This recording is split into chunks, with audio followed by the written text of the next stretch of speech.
જપયોગ અત્યાર સુધી થયો પણ એ વાસ્તવિક ન થયો. હોઠ દ્વારા જાપ ચાલુ રહ્યો, મન બીજે ફરતું રહેલું. હવે ખરેખરો જપયોગ પ્રાપ્ત કરવો છે જ્યારે તમારી પૂરી ચેતના ગણધર ભગવંતે આપેલા એ પદ પર સ્થિર થયેલી હોય. અત્યારે ગણધર ભગવંતની પ્રસાદીને તમારું મન પૂરેપૂરું સોંપી દો. ટોટાલિટી. આંશિક રૂપે તો ઘણીવાર મન પ્રભુને સમર્પિત કર્યું. આજે સંપૂર્ણતયા સમર્પિત કરવું છે. કોઈ વિચાર નહીં, ઊંઘ નહીં, માત્ર જાગૃતિ. ધ્યાનનો પાયો જ છે જાગૃતિ. જાગૃતિ નહીં હોય તો તમારું મન તમને વિકલ્પોમાં લઈ જઈને વિભાવોમાં લઈ જ જશે. તમારી જાગૃતિ માત્ર આ ધ્યાનની ક્ષણોમાં જ નહીં, 24 કલાક માટે જરૂરી છે. તમે 24 કલાક જો જાગૃત રહ્યા તો ઘણા બધા પાપ કર્મોથી તમે બચી જશો.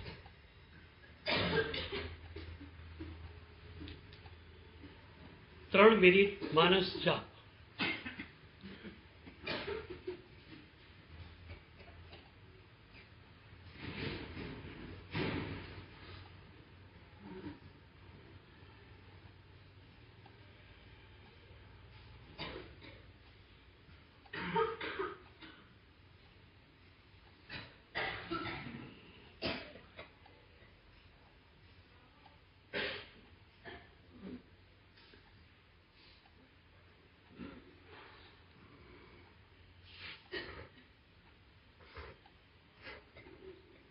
બે મિનિટ એકદમ હોશ.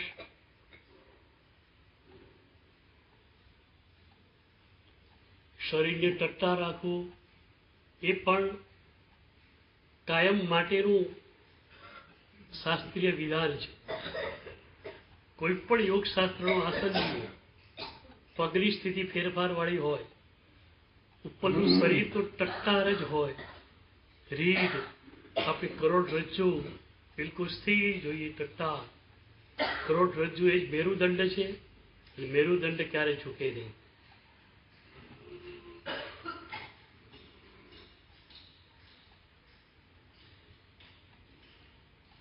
છેલ્લી 1 મિનિટ સઘન માનસ જાપ.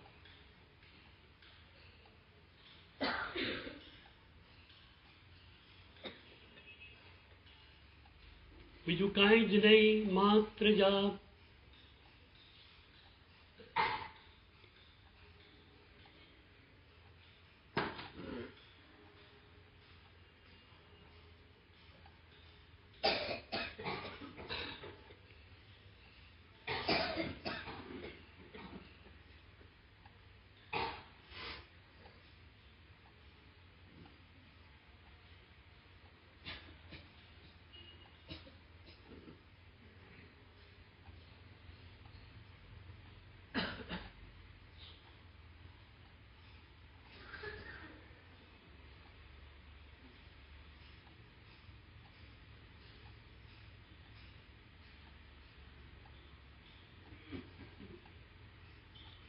ચોથું ચરણ ધ્યાન અભ્યાસ. હવે તિથે રામે પશ્યંતુ પદને છોડી દો. સ્થિર ચિત્તે તમે બેઠા છો. કાયા પણ સ્થિર છે, વચન યોગ સ્થિર છે, મન સ્થિર છે. એટલે કે આપણી ત્રિગુપ્તિની આ સાધના છે. આપણો ધ્યાનાભ્યાસ એ આપણી ત્રિગુપ્તિ સાધના જ છે, બીજું કાંઈ જ નથી.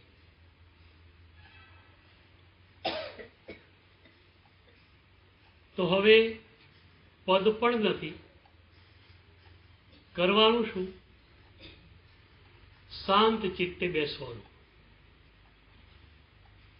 વિચાર આવી જાય તરત ખ્યાલ આવી જશે. ખ્યાલ આવી જાય 2-3 ઊંડા શ્વાસ લઈ વિચારને ભગાવી દો. ઊંઘ આવી જાય તો આંખ ખોલી નાખો, સેકન્ડ પટપટાવી લો, પછી બંધ કરી દો.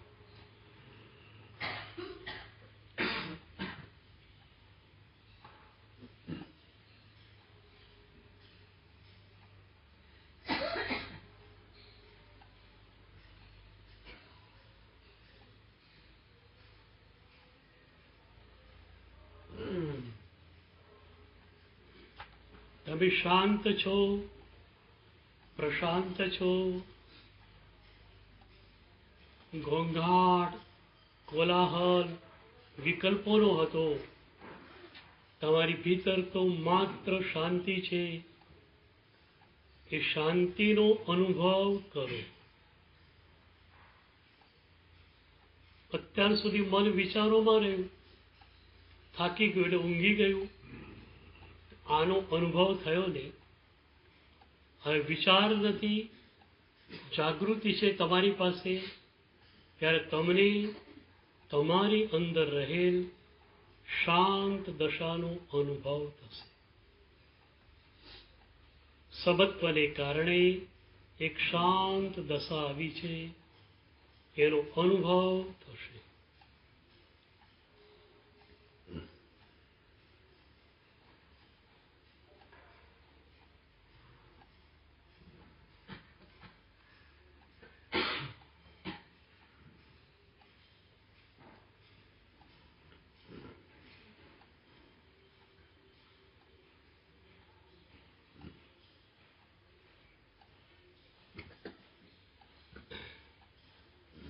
ત્રણ મિનિટ ધ્યાન અભ્યાસ.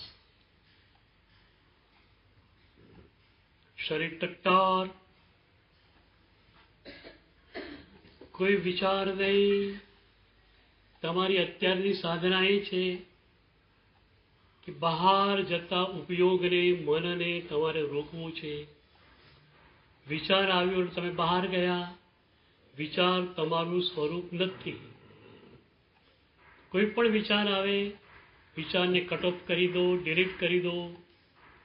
તમારી શાંત ચિત્ત દશામાં પરોવાઈ જાઓ.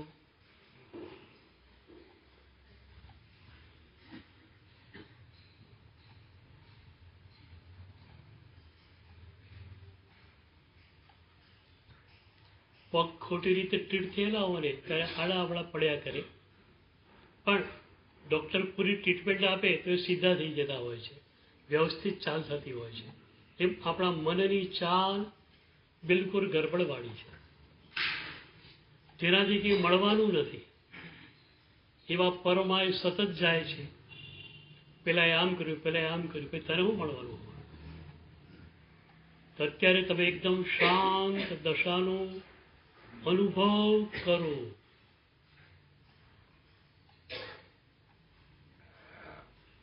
આ હોલમાં શાંતિ છે એના કરતા તમારા ચિત્તમાં વધારે શાંતિ છે.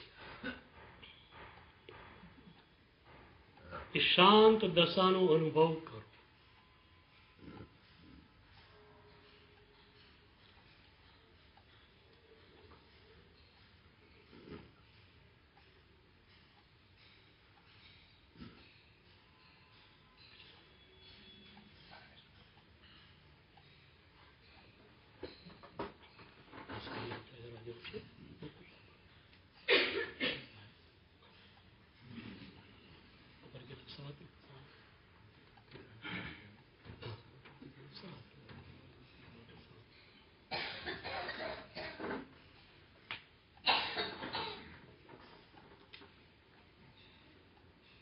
બે મિનિટ એકદમ હોશ. તમારી પરમ શાંતિનો, દિવ્ય શાંતિનો અનુભવ કરો.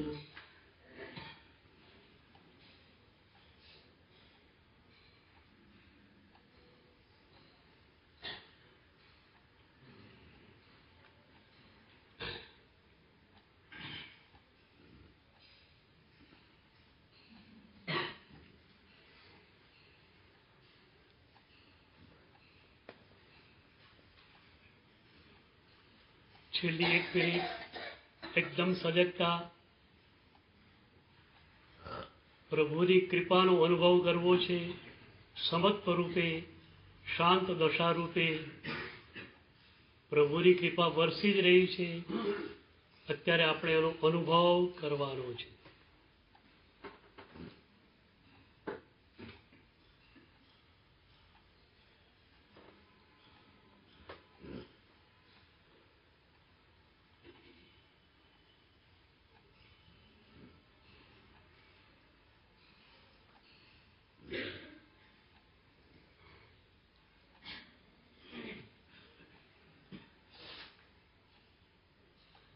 સેકન્ડ.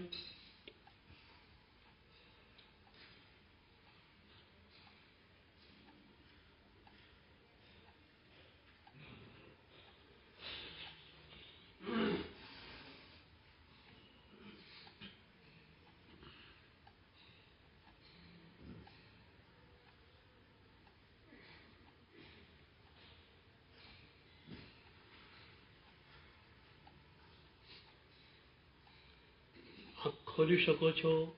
તિથૈરામે પશ્યન્તુ, તિથૈરામે પશ્યન્તુ, તિથૈરામે પશ્યન્તુ, તિથૈરામે પશ્યન્તુ, તિથૈરામે પશ્યન્તુ.